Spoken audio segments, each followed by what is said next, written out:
নমস্কার বন্ধুরা, সুইসনাস কিচেনে সকলকে সাদর আমন্ত্রণ জানিয়ে আজকের রেসিপি শুরু করছি। আজকের পর্বে নিয়ে এসেছি দারুণ স্বাদের একটি কেকের রেসিপি, কাস্টার্ড কেক। বন্ধুরা, আজকে আমি তৈরি করে দেখাবো কাস্টার্ড কেক রেসিপি, আর সাথে থাকবে পারফেক্টভাবে কাস্টার্ড কেক তৈরি করার সিক্রেট টিপস। বন্ধুরা, তৈরি করা ভীষণই সহজ, যে কেউ একবার দেখলে খুব সহজে কিন্তু এই কাস্টার্ড কেক তৈরি করে নিতে পারবে। বাড়িতে থাকা সামান্য উপকরণ দিয়েই আমরা কিন্তু খুব সহজেই এই কাস্টার্ড কেক তৈরি করে নিতে পারি, আর বাচ্চারাও খেতে কিন্তু খুবই পছন্দ করবে এই কেক। তো চলো শুরু করা যাক আমাদের আজকের এই পারফেক্ট কাস্টার্ড কেক। আশা করছি আজকের রেসিপি সবার কাছে ভীষণ ভালো লাগবে। আর বন্ধুরা, পারফেক্টভাবে কাস্টার্ড কেক বানানোর জন্য ভিডিওটি অবশ্যই কিন্তু প্রথম থেকে শেষ পর্যন্ত দেখার অনুরোধ রইল। পারফেক্টভাবে কাস্টার্ড কেক বানানোর জন্য সবার প্রথমে আমি একটা মিক্সার গ্রাইন্ডার জার নিয়ে নিয়েছি। এবার আমি এর মধ্যে নিয়ে নিচ্ছি হাফ কাপ পরিমাণ চিনি। চিনিটা আমি মিক্সিতে খুব ভালোভাবে গুঁড়িয়ে নেব। বন্ধুরা, চিনিটা আমি ফাইনভাবে পাউডার করে নিয়েছি। আর চিনিটা বন্ধুরা একদমই ফাইনভাবে গুঁড়িয়ে নিতে হবে, যেন এর মধ্যে কোনো গোটা না থাকে। তো আমি গুঁড়িয়ে নিয়েছি একদম ফাইনভাবে। এবার আমি এই চিনির পাউডারটা সাইডে রেখে দিলাম। এবার আমি একটা বাটি নিয়ে নিয়েছি, আর এর মধ্যে 2 চামচ পরিমাণ টুটি ফুটি নিয়ে নিয়েছি। আর এর মধ্যে নিয়ে নিচ্ছি সামান্য একটু শুকনো ময়দা। খুব ভালোভাবে এটা নাড়াচাড়া করে মিক্স করে নিচ্ছি। বন্ধুরা, এইভাবে মিক্স করে নিলে তাহলে টুটি ফুটিগুলো কেকের মধ্যে খুব ভালোভাবে ছড়িয়ে থাকবে। তোমাদেরকে যদি টুটি ফুটি না থাকে তোমরা তাহলে এই স্টেপটা স্কিপ করতে পারো। এখন আমি এটা সাইডে রেখে দিলাম। এবার আমি একটা মিক্সিং বল নিয়ে নিয়েছি। এর মধ্যে নিয়ে নিচ্ছি আমি হাফ কাপ পরিমাণ তেল। তেলের জায়গায় তোমরা বাটার অথবা ঘি নিতে পারো। এখন আমি যে চিনিটা গুঁড়িয়ে রেখেছিলাম সেটা আমি দিয়ে দিলাম। এবার একটা হুইস্ক নিয়ে এরকমভাবে খুব ভালোভাবে আমি চিনিটা তেলের সাথে ভালোভাবে মিক্স করে নিচ্ছি। বন্ধুরা, এটা খুব ভালোভাবে মিক্স করে নিতে হবে। যতক্ষণ না এটা ফ্লাফি আর ক্রিমের মতো হয়ে যাচ্ছে ততক্ষণ কিন্তু এটা মিশিয়ে নিতে হবে। মোটামুটি 3 থেকে 4 মিনিট সময় ধরে আমি এটা ভালোভাবে মিক্স করে নিচ্ছি। বন্ধুরা, তোমাদেরকে যদি হুইস্ক না থাকে তো তোমরা কোনো আটা চামচ বা চামচ দিয়েও এটা মিক্স করে নিতে পারো। তো আমি 3 থেকে 4 মিনিট সময় ধরে ভালোভাবে চিনিটা তেলের সাথে মিক্স করে নিয়েছি। বন্ধুরা, তোমরা দেখতেই পাচ্ছ এখন মিশ্রণটা অনেকটা ক্রিমের মতো হয়ে গেছে আর অনেকটা ফ্ল্যাপি হয়ে গেছে।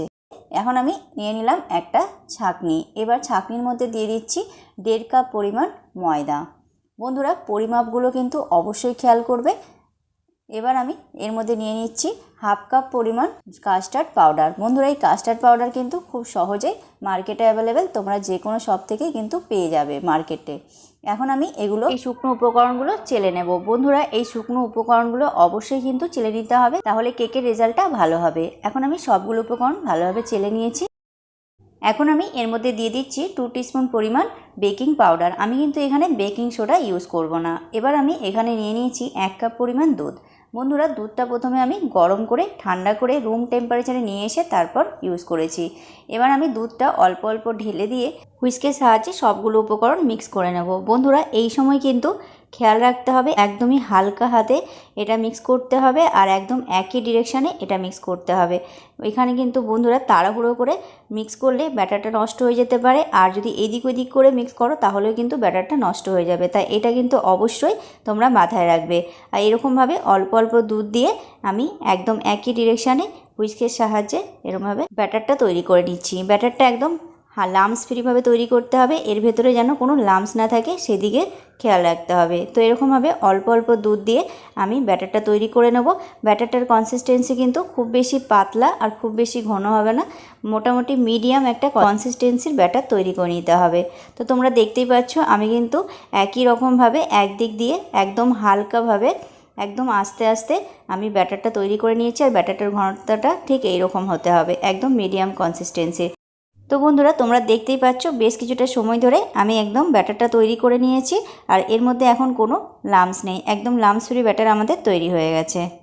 এবার আমি এর মধ্যে দিয়ে দিচ্ছি যে টুটি ফুটিটা রেখে দিয়েছিলাম ময়দা মাখিয়ে, সেটা আমি দিয়ে দিলাম। এবার এটাও খুব ভালোভাবে ব্যাটারের সাথে মিক্স করে নিচ্ছি, যাতে টুটি ফুটিটা কেকের মধ্যে চারিদিকে সমানভাবে ছড়িয়ে থাকে। তো এখন আমার মিক্স করা হয়ে গেছে, ব্যাটারটা একদম রেডি। এখন আমি এটা ঢাকনা দিয়ে 10 মিনিটের জন্য রেস্টে রেখে দিলাম। অবশ্যই কিন্তু এটা রেস্টে রেখে দিতে হবে। এবার এদিকে দেখো বন্ধুরা, আমি ওভেনটা অন করে একটা কড়াইয়ের মধ্যে কিছুটা পরিমাণ বালি নিয়ে নিয়েছি। আর তোমরা চাইলে বালি না থাকলে বালির জায়গায় লবণও দিতে পারো। এবার আমি এর মধ্যে একটা স্ট্যান্ড বসিয়ে দিলাম।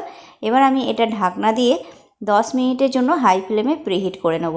এবার আমি এখানে একটা মোল্ড নিয়ে নিয়েছি কেকের। তোমাদের কাছে যদি কেকের মোল্ড না থাকে তাহলে তোমরা কোনো গোল বাটি নিতে পারো। বা এবার আমি এর মধ্যে সামান্য একটু তেল দিয়ে দিচ্ছি। তেল দিয়ে খুব ভালোভাবে অয়েল ব্রাশ করে নিতে হবে, যাতে আমরা কেকটা খুব সহজে মোল্ড আউট করতে পারি। বন্ধুরা, অনেকের কাছেই কিন্তু বাটার পেপার থাকে না, তার জন্য সামান্য একটু এর মধ্যে ময়দা ছিটিয়ে দিচ্ছি। এরকমভাবে যদি ময়দা ছিটিয়ে দেওয়া হয় তাহলে কিন্তু কেকটা খুব সহজে ডিমোল্ড করা যায়। তো অবশ্যই এই টিপসটা মাথায় রাখবে। এবার আমি এখানে একটা কাগজ নিয়ে নিয়েছি আর মোল্ডের সাইজের মাপে কেটে নিয়েছি। এখন আমি এটা বসিয়ে দিলাম মোল্ডের মধ্যে। এবার আমি এর মধ্যেও খুব ভালোভাবে অয়েল ব্রাশ করে নিচ্ছি। আমাদের কাছে যেহেতু বাটার পেপার নেই, তাই আমরা এরকম কাগজ এরকমভাবে মোল্ডের আকারে কেটে নিয়ে কিন্তু বাটার পেপারের জায়গায় ইউজ করতে পারি খুব সহজেই। আর যদি তোমাদের হাতের কাছে বাটার পেপার থাকে তাহলে তোমরা বাটার পেপার ইউজ করো। তো এখন আমাদের কেকের মোল্ডটা একদম রেডি। এবার 10 মিনিট হয়ে গেছে, আমি ঢাকনাটা খুলে দিলাম। এই ব্যাটারটা একটু নাড়াচাড়া করে নিচ্ছি। বন্ধুরা, ব্যাটারের কনসিস্টেন্সিটা ঠিক এই রকমই হবে, খুব বেশি পাতলা না আবার খুব বেশি ঘন না, একদম মিডিয়াম কনসিস্টেন্সির ব্যাটার আমাদের রেডি। এবার আমি ব্যাটারটা একটু ওপর থেকে কেক মোল্ডের মধ্যে দিয়ে দিচ্ছি। বন্ধুরা, ঢালার সময় কিন্তু ওপর থেকে একটু ঢালবে, না হলে ভেতরে বাতাস থেকে যেতে পারে। তো একটু ওপর থেকে আমি ঢেলে নিচ্ছি ব্যাটারটা। এবার আমি একটু ব্যাটারটা এরকমভাবে হালকাভাবে একটু ট্যাপ করে নিচ্ছি। এরকম করে ট্যাপ অবশ্যই করতে হবে বন্ধুরা। যদি ভেতরে কোনো বাতাস থাকে তাহলে বাতাসটা বেরিয়ে যাবে, যদি ভেতরে বাতাস থাকে তাহলে কিন্তু কেকের মধ্যে ছিদ্র হয়ে যাবে। তো এখন আমি 10 মিনিট হয়ে গেছে। এবার আমি ঢাকনাটা খুলে দিলাম। এখন আমি স্ট্যান্ডের মধ্যে ব্যাটারটা রেখে দিলাম। এবার ছিদ্রযুক্ত যদি এরকম ঢাকনা থাকে তাহলে এরকম কোনো ছোটো কাগজ অথবা অন্য কোনো দিয়ে ছিদ্রটা অবশ্যই কিন্তু বন্ধ করে দিতে হবে। এখন ফ্লেমটা একদম লো করে দিয়ে 45 থেকে 50 মিনিট আমি এটা বেক করে নেব। ফ্লেমটা কিন্তু অবশ্যই লো রাখতে হবে। তো ফিরে আসলাম 10 মিনিট পর, ঢাকনাটা একটু খুলে নিচ্ছি। বন্ধুরা, তোমরা দেখতেই পাচ্ছ কেকটা সামান্য ফুলে উঠেছে, তবে এখনও কিন্তু পুরোপুরি বেক হয়নি। এবার আমি এই পর্যায়ে ওপর থেকে কিছুটা আমি দিয়ে দিচ্ছি টুটি ফুটি কেকটা সাজানোর জন্য। তোমরা যে কোনো ড্রাই ফ্রুটস এর ওপরে দিতে পারো। আর এরকমভাবে কিছুটা বেক করে নিয়ে দিলে কিন্তু টুটি ফুটিগুলো কেকের মধ্যে ঢুকে যাবে না, ওপরে থাকবে। তার জন্য আমি এই পর্যায়ে এগুলো অ্যাড করলাম। এবার আমি ঢাকনাটা আবারও ঢেকে দিয়ে 50 মিনিটের মতো অপেক্ষা করব। ফিরে আসলাম 50 মিনিট পর। এবার আমি ঢাকনাটা খুলে নিচ্ছি। বন্ধুরা, তোমরা দেখতেই পাচ্ছ কেকটা কতটা ফুলে উঠেছে। খুব সুন্দরভাবে কিন্তু কেকটা বেক হয়েছে। এখন আমি এটা একটা টুথপিক নিয়ে নিয়েছি। এবার আমি একটু চেক করে নিচ্ছি কেকটা হয়েছে কিনা। তো তোমরা দেখতেই পাচ্ছ টুথপিকটার গায়ে কিন্তু একটু লেগে যাচ্ছে না, একদম কিন্তু পরিষ্কার টুথপিকটা বেরিয়ে আসছে। তার মানে আমাদের কেকটা একদম পারফেক্টভাবে বেক হয়ে গেছে। এখন আমি কেকটা তুলে নিয়ে একটু ঠান্ডা করে নেব। বন্ধুরা, কেক কিন্তু চেক করার সময় মাঝখান থেকে চেক করবে, একদমই কিন্তু সাইডে চেক করবে না, মাঝখান থেকে চেক করতে হবে, তাহলে বুঝে যাবে। এবার কেকটাকে আমি ঠান্ডা করে নিয়েছি। এবার এরকম একটা ছুরি নিয়ে নিয়েছি। এবার ছুরি নিয়ে সাইডগুলো এরকমভাবে একটু কেটে নিচ্ছি, যাতে মোল্ড আউটটা খুব সহজে হয়ে যায়। তো আমি কেটে নিয়েছি। এবার আমি একটা প্লেট নিয়ে নিয়েছি। প্লেটটা নিয়ে এরকমভাবে মোল্ডটা উল্টে নিয়ে সামান্য একটু ট্যাপ করছি। খুব সহজেই কিন্তু বেরিয়ে গেল কেকটা। তোমরা দেখতেই পাচ্ছ কত সহজে কিন্তু কেকটা মোল্ড আউট করা হয়ে গেল। আর কেকটা একদমই স্পঞ্জি তৈরি হয়েছে, খুবই নরম। এবার আমি পেছনে যে কাগজটা দিয়েছিলাম সেটা আমি তুলে নিচ্ছি। বন্ধুরা, তোমরা দেখতেই পাচ্ছ কত সুন্দরভাবে কেকটা বেক হয়েছে, পেছন দিকটাও কত জালিদার তৈরি হয়েছে। খুবই সহজ তৈরি করা, ভীষণই সহজ। যে কেউ দেখলে কিন্তু এই কেক একবারেই তৈরি করে দিতে পারবে। আর বাচ্চারা ভীষণই পছন্দ করবে এই কেক খেতে। আর এর মধ্যে যেহেতু কাস্টার্ড পাউডার দেওয়া আছে, কেকের কালারটা কিন্তু খুব সুন্দর এসেছে। বন্ধুরা, কেক তৈরির সময় যে উপকরণগুলো আমরা ব্যবহার করি সেগুলোর মেজারমেন্ট কিন্তু ঠিকঠাক নিতে হবে। মেজারমেন্ট যদি ঠিকঠাক সঠিক না হয় তাহলে কিন্তু কেক ভালো হবে না। তো মেজারমেন্টটা অবশ্যই কিন্তু সঠিকভাবে মাপটা নিতে হবে। এখন আমি তোমাদের একটু কেটে দেখাচ্ছি। এটা তোমরা দেখতেই পাচ্ছ কত সহজভাবে কেকটা কাটা হয়ে যাচ্ছে।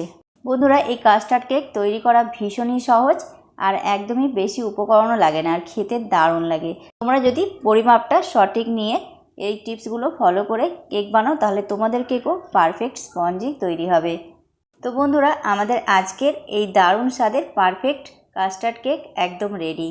আজকের রেসিপি কেমন লাগলো তোমরা অবশ্যই কমেন্টের মাধ্যমে জানিও। আর রেসিপিটি ভালো লাগলে ভিডিওটি লাইক কমেন্ট শেয়ার করে চ্যানেলটি সাবস্ক্রাইব করে পাশে থাকার অনুরোধ রইল। তো আজ এই পর্যন্ত, আজ এখানেই বিদায় নেব। আবারও দেখা হবে আগামী পর্বে নতুন একটা ভিডিও নিয়ে। তো ততক্ষণ পর্যন্ত তোমরা খুব ভালো থেকো, সুস্থ থেকো। Tata, bye bye.